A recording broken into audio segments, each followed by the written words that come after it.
This is Brian Quinn, and you're watching Variant Edition.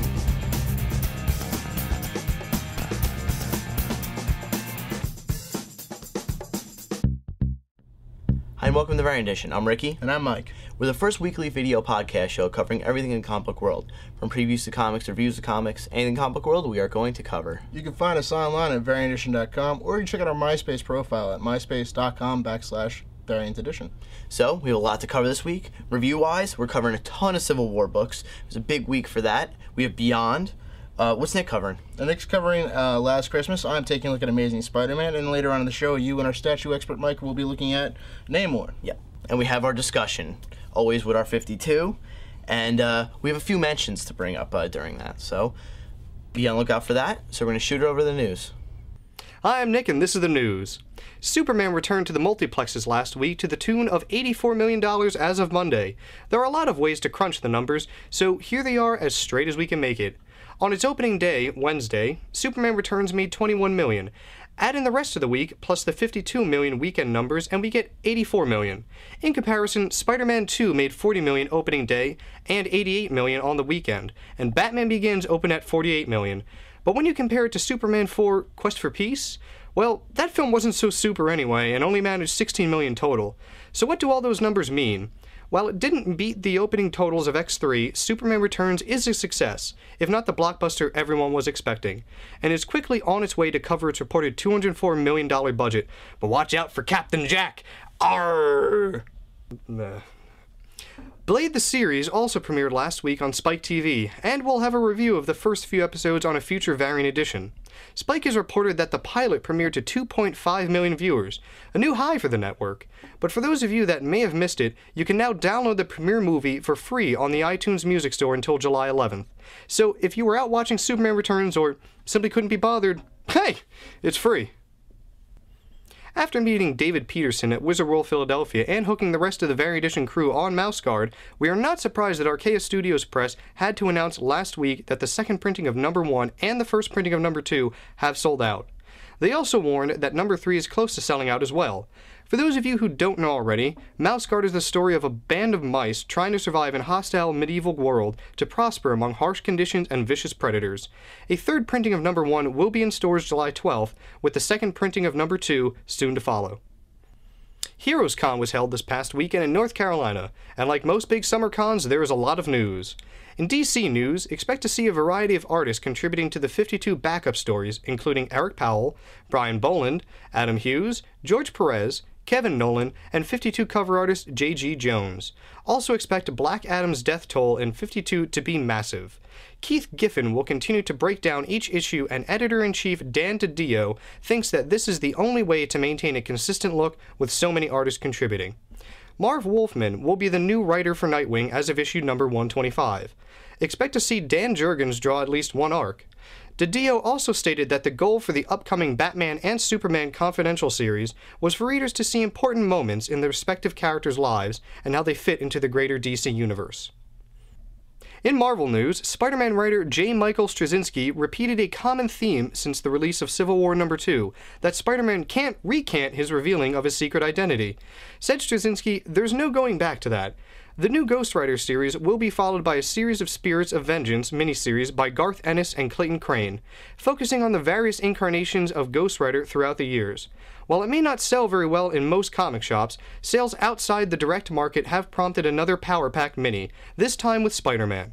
Editor-in-Chief Joe Quesada again reminded attendees that the Marvel Adventures Spider-Man is their number 1 subscription comic. Speaking of Mr. Quesada, expect to see the oft-delayed Daredevil father sometime this fall. While not announced at Heroes Con, last week Marvel announced that newly exclusive Ed McGuinness will be joining his former Superman-Batman partner, Jeff Loeb, on Ultimates 4. Ultimates 4 will closely follow the events of Ultimates 3, also written by Loeb, with art by Joe Madureira. Rosario Dawson was also on hand at Heroes Con to promote her new Image title, Occult Crimes Task Force, launching this week. Described by Image, versed in the black arts and equipped with mystical weaponry, the Occult Crimes Task Force keeps the streets of Manhattan safe from unholy creatures of the night. She also stated that she will be in Sin City 2, since it will be including a Dame to Kill For, which shows exactly why her character is so mad at Dwight. Well, I'm Summer Boy, and that's it for the news.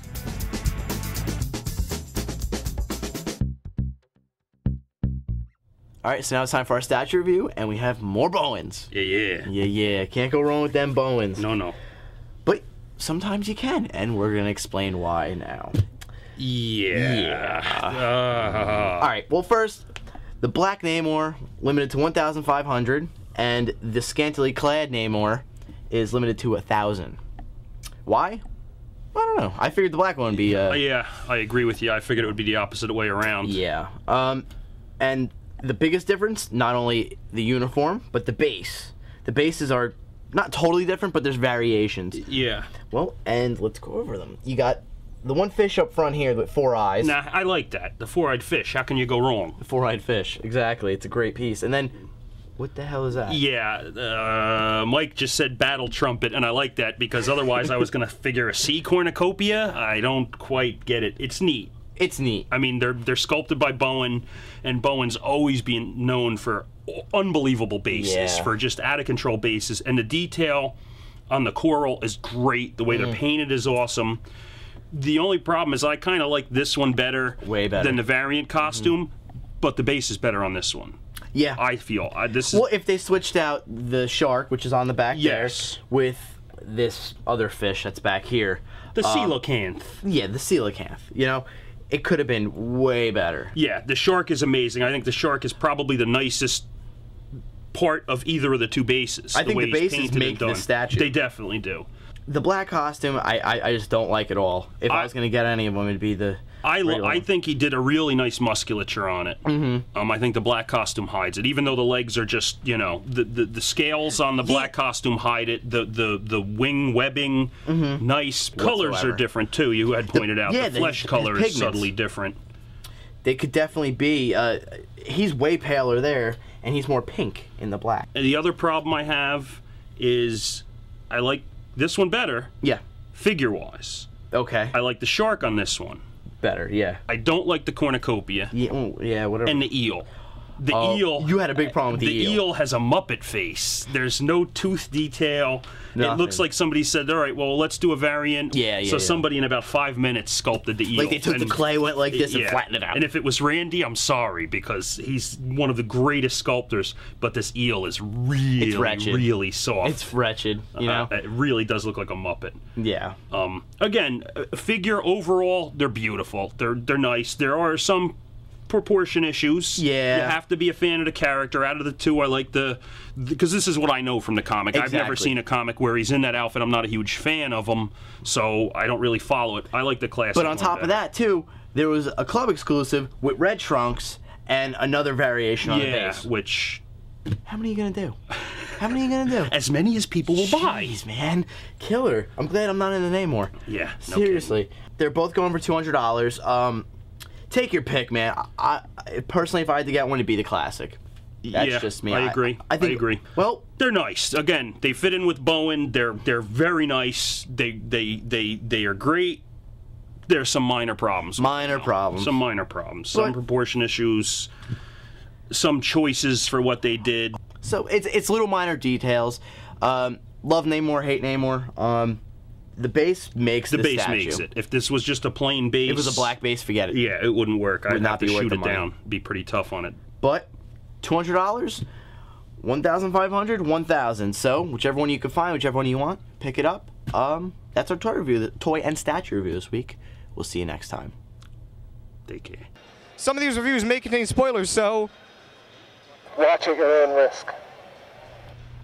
Alright, so my first review this week is Wolverine. Now, this is following up with the Civil War stuff that's going on, and Wolverine being a badass and chasing down Nitro by himself.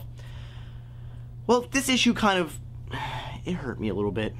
Iron Man went and screwed up things, and Wolverine was just going to go and take on Nitro himself and kill him. But Iron Man came into the picture and said, "No, Wolverine, you can't do that because blah, blah, blah, shield this, shield that." Whatever, dude. Wolverine should have just went out there and beat the piss out of Nitro. But no, Tony had other plans because he's a new Avenger. Whatever. So he joins up with S.H.I.E.L.D. because they're having a strike on where Nitro is. Alright, so he's going to have other people screwing up what Wolverine just wants to do. Alright, fine. So they go down there, and the strike team ends up screwing up.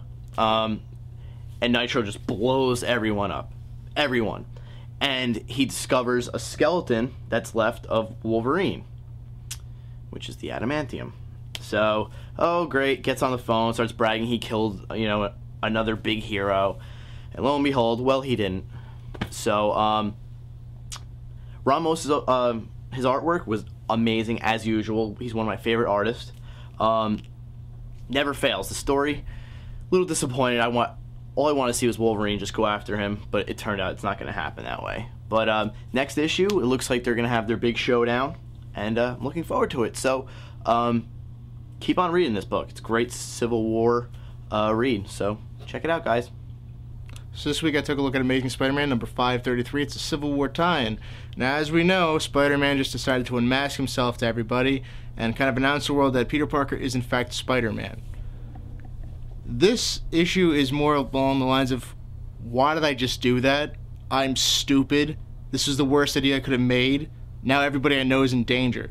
So you get to see a very interesting Peter Parker getting angry with Reed Richards, and well, not getting angry with Reed Richards, but talking to Reed Richards and Sue Storm and Aunt May and Mary Jane all at the same time, and he's kind of realizing that, this is a problem. I should not have done this. I put everybody at risk. There are 3 villains that they already brought in, which was Doc Ock, the Vulture, and Eddie Brock, Venom. All know that he's Spider-Man now. All of them know where he lives, basically, where they will soon find out through Google. Thank you, Google. And on top of everything, he's pissed off at Tony Stark.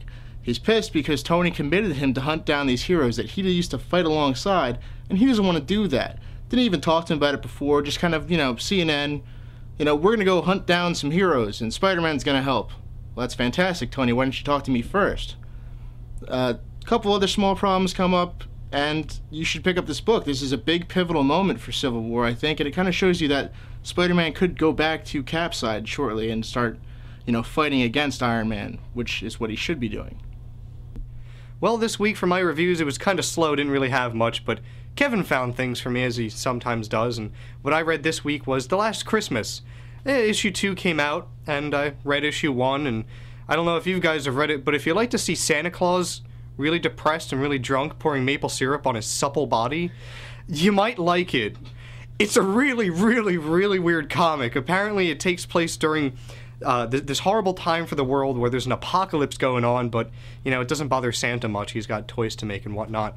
But apparently, stuff goes down and Mrs. Claus gets shot, and Santa gets angry, and he starts to drink a lot because he doesn't have Mrs. Claus, and that was his Christmas, so now he hates Christmas. But there's one kid who still writes letters to him, and the elves tell him to get on the sleigh and visit this kid, but Santa's just drunk in this comic. There's nothing more to it than just seeing Santa hitting rock bottom, this beloved childhood figure that you have this nice, perfect image of in your head, just doing horrible things to himself, just, bottom of the barrel. He's got nothing left. He doesn't care. Towards the end of the second one, though, it shows Santa trying to come out of that slump and, bring Christmas joy to this one child who still believes in him.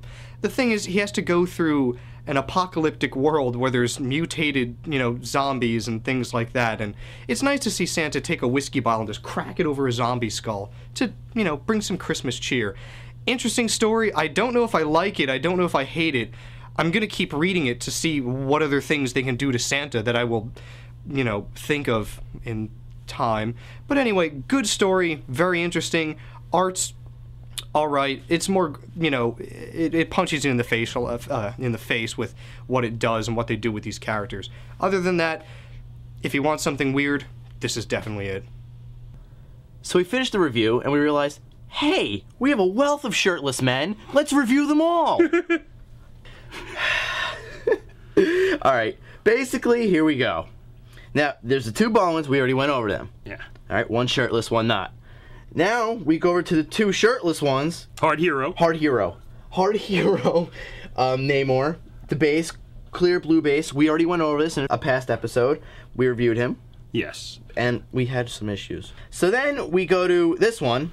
Plain base, not much going on, but strangely nice, and in some ways possibly nicer than the figures themselves of the Bowen. This is the Marvel Select. Yes. And the base is terrible. The base is horrible.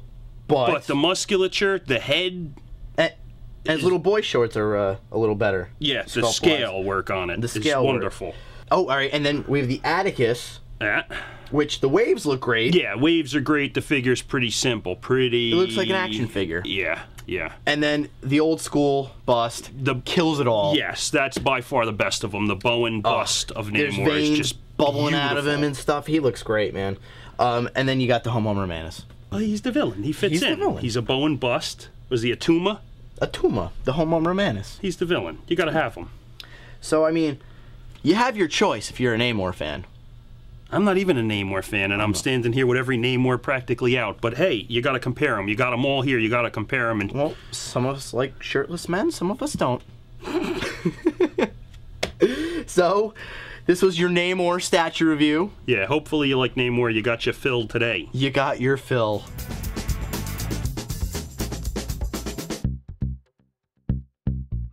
Alright, so now my next review is issue 1 of Beyond. Beyond's a book I heard about, and that was it. I didn't get really much backstory on it. There wasn't a lot of hype for it, but Kevin had, he had it here for me to review, and who am I to say no? And it was a very good book, surprisingly enough. It's basically, it seems like it's going to be centered around Gravity, a character I know little to nothing about. However, he reminds me a lot of Invincible, but that's another story. It was a really great book. It turns out that the Beyonder, who you might be familiar with Secret Wars, which we might see in future issues of this, has a big involvement in what's going on, aka the name Beyond. But basically, superheroes get attracted to a ship, and they all get sucked in and thrown into space. And they're supposed to fight each other until, there's only one left, and whoever wins basically gets anything they want, wealth, fame, blah, blah, blah, blah. But of course, they don't want to do that, because superheroes don't do that. They think about things, they get out of it. No, I want to see fighting. And Venom, of course, being Venom, decided to kill Spider-Man, or what it seems like. He kills Spider-Man, and there's this whole big thing going on now. And that's basically how it ended, with Venom ended up killing Spider-Man, and the inner tension of the group. It's almost like a bad reality TV show, but enjoyable, if you can imagine that. I'm actually going to keep reading it. Beyond what I just said about the bad reality TV show, I'm going to keep reading it, but I guess that's what reality TV shows are supposed to do. They're really bad, but you look and you're like, damn it, I have to watch it. So I'm going to keep reading it. It seems like it's got a lot to show, in future issues. I have nothing bad to say except it's a bad reality TV show that I can't get away from. Definitely, if you like bad reality TV shows, read this book. I can't seem to get away from bad reality. So, hey, if it's your bag, check it out. I'll be reading it. So DC's doing it again to us. They're giving us a nice preview book for $1. Why? To get us all hooked like crack fiends, and we're going to buy all these books, and half of them will be bad, and half of them will be great, and maybe one will be spectacular. You're looking at Uncle Sam and the Freedom Fighters, the new OMAC, Martian Manhunter, which is totally new, Trials of Shazam, the Atom, and the Creeper. Now, I looked at the Creeper, and I looked at Shazam, and I looked at Martian Manhunter, and I even looked at the Freedom Fighters. I didn't look at the Atom. His new suit bothers me, and I just don't know what they're doing with the story yet, so I'm not really thrilled upon that one. OMAC, I thought they got rid of him. Apparently, I was wrong. But Uncle Sam and the Freedom Fighters looks really great. Can't wait to see what they're going to do with that. Martian Manhunter, it looks like they're taking Martian Manhunter out of the Justice Society and more into, he's becoming a Martian Manhunter. He's going to be very dark and very mean. His costumes change, and he's going to be crazy and just, I'm sure he's going to start offing people left and right, or at least I hope he does. Trials of Shazam, another great, interesting book. I'm a big fan of the DC mysticism, verse thing that they have going there. I just like Shazam and Captain Marvel, so I can't wait for that story. And the Creeper is an old character who they're giving a facelift to and bringing him back, and he's a hero, but the world doesn't think so initially, and you'll see a preview for this all in his books. In this one book, Brave New World, you will see all the previews, and it's just a way to wet your whistle, if you will, and you're going to get hooked on these books, and you're going to want to take a look at them. I'd say pick it up. It's only $1 for 80 pages, so why not?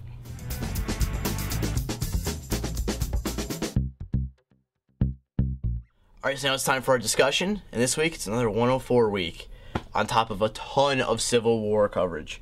Well, let's start with 52. We do it every week, and why not again? 52 was kind of big this week. I mean, it shows that Booster Gold is a fraud via Ralph Dibny. Kind of shows off that, well, this is actually 52 from last week. Shows that Booster Gold is in fact a fraud, and he's been setting up accidents. The girl who was working for the Question, she hasn't seen the Question for a week, so... But she still got the big gun, which is kind of cool, and hopefully she'll, mess somebody over. Yeah, why not? But this 52 just basically showed, that he's a fraud. Yeah. The next 52 had a lot to do with Steel. We haven't had a lot in depth with Steel yet. Mere mentionings, him and his niece having issues. Well, it turns out they have more issues than we thought. Apparently, Lex Luthor injected Steel with a nano inhibitor of some sort, and he's actually turning into Steel now. He's not just a suit, he's actually turning into the metal Steel. The big thing we really need to know is that his niece has given up working on her suit and has decided to just go out and get the gene therapy that Luthor is offering because she wants to be a superhero again, and he kind of busted the suit. Well, that, and because of what slips under the door, and she gets all irritated about at Steel, which is a LexCorp everyman project, be your own hero, and is what basically she blames Steel on. You went behind my back, you're a fraud, blah, blah, blah. Gets all really upset, and it's just like, F this, man. I'm going to become a superhero. And, well, turns out at the end of the book, she does. The only other thing you really need to know is that Animal Man, Adam Strange, and Starfire are still on that planet, still have not gotten off, and now on top of everything else, they've been caught by some kind of giant thing. They're chilling. So next issue, you could basically look forward to, what happened to Steel's niece.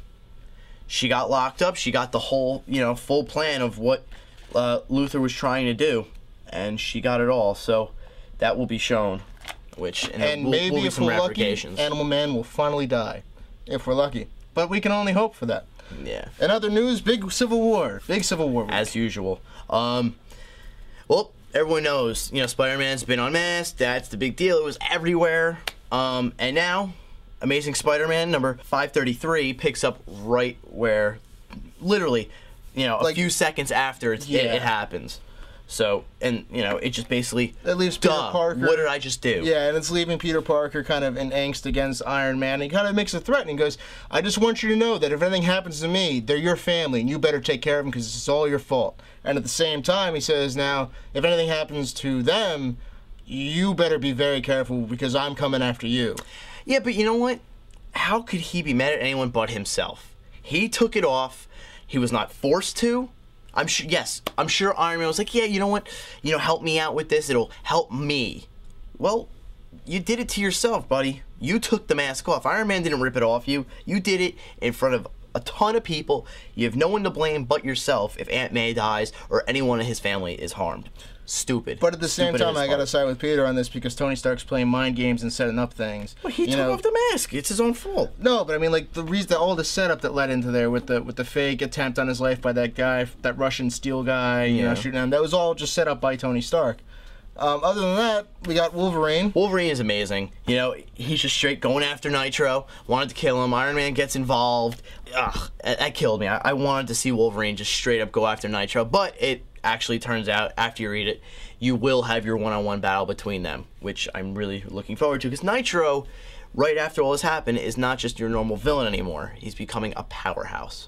He's taking on the likes of Wolverine, who is, in the world of comics, an A-list hero, to, Nitro, who was a nobody up until the Civil War happened. So the other thing to note on Wolverine is Iron Man does more mind tricks on Wolverine. Yet again, Iron Man is manipulator, like I've been saying. Manipulating drunk is what he is. Well, to an extent he gets Wolverine, not to the extent of where Peter unmasked himself like a retard.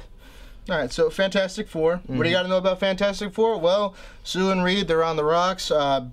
Johnny Storm is still in a coma, and Ben Grimm is on the line. A couple other books came out for Civil War this week, including X Factor and the New Avengers. New Avengers was Cap and the Falcon going to Dr. Hank Pym. Hank Pym. Asking him to join with them, and Hank Pym says, I never said I was going to take you guys down, but I said I was going to hold you guys here for them.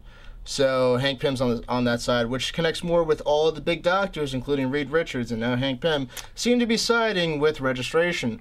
No mere coincidence is what they said earlier this week at HeroCon. At a HeroCon. Yep. So lots going on in Civil War, and this is where things start to look like, wow, not only is Marvel making up for House of M, I think Marvel is finally trying to own up to, we are the #1 comic book company, and we will take those risks, which is great. But let's see where it goes. It's way early in the game yet. We're on issue 2 of Civil War. There's a ton more of tie-ins to come and everything else. There's a ton of story to go. But it seems to look like they're doing a very, very good job with Civil War. The puzzle pieces are, in fact, falling into place, and my only question is, what is 42 and what is the initiative that Tony Stark was talking about? Only time will tell on these things, and we'll keep you updated. So, end of the discussion. But 2 things to mention. We have Cross Bronx, our good friend, Michael Avon Oeming, is coming out with that book very soon. Be on the lookout for that. Looks to be a great book. He's sending us preview copies, so we'll be able to tell you about it before anybody else does, hopefully. Also, Kevin did a preview review for Wasteland, a book a few episodes ago. That will be out July 12th, and looks to be a great book.